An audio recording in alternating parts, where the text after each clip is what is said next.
Hi, and welcome to the Senior Network. I'm your host, Gregg Fulton. Today we are joined by Tatiana Zanzig. Well, I know you're out there enjoying this wonderful heat, but it is great to be at the coast, right? Yes, it's great. Yeah, and despite the heat. Yeah, there is a lot of folks I noticed on Hilton Head Island, just the traffic. But it's that time of year, and it's kind of exciting to see that. But it kind of leads me to start thinking about a little bit. I know these folks are, they're traveling through here, so they're not really permanent residents. And you guys provide home health, but I'm assuming that you get to know family members and so forth through traveling here. Do you ever have a situation where visitors, is there ever a need for home health in that situation?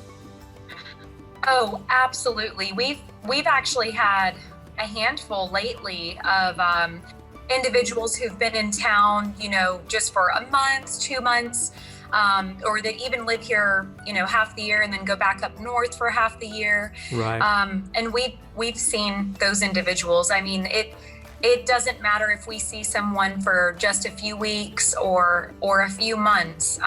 Each plan of care is tailored to meet their individual needs, regardless of where their permanent living situation may be. So, we can come into their vacation rental or wherever they are staying while they're here, and we can work with them and help them get stronger. So. Oh, absolutely awesome. Well, let's start off. I know we talk a lot on the show about home health, but just kind of go back to the basics, if you will, for the folks that may not really kind of realize what is home health.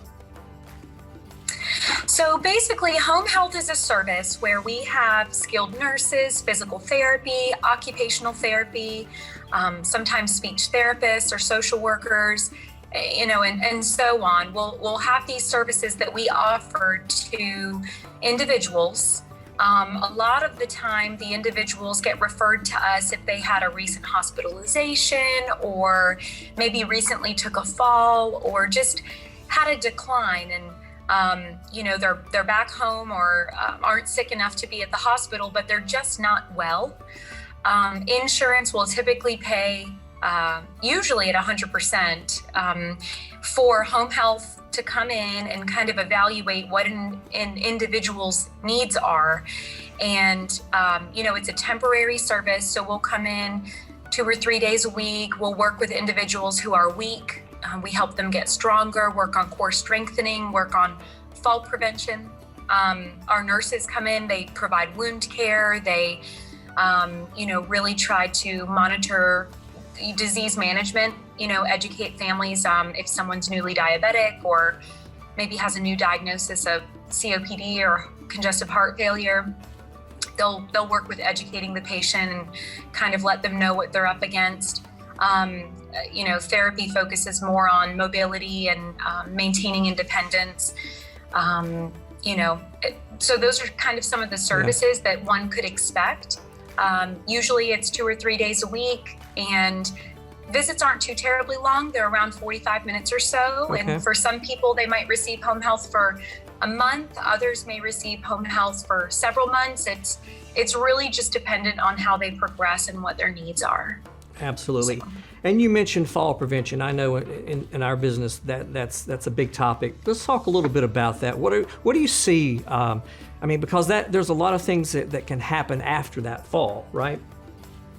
Absolutely. So I think the first thing is, we actually get individuals who have fallen either, they fell and went to the hospital and we get them right out of the hospital, or sometimes they've fallen at home and then they go to their primary care doctor appointment a week later and, the family lets the primary care doctor know, hey, my loved one has been having multiple falls. And so they really try to get down to the root cause of it. Is it, little hazardous areas throughout the house right. that the patient, might be tripping on or bumping into? Is it the fact that they're not utilizing their assistive device like their walker or cane or, rollator, or in some instances wheelchair?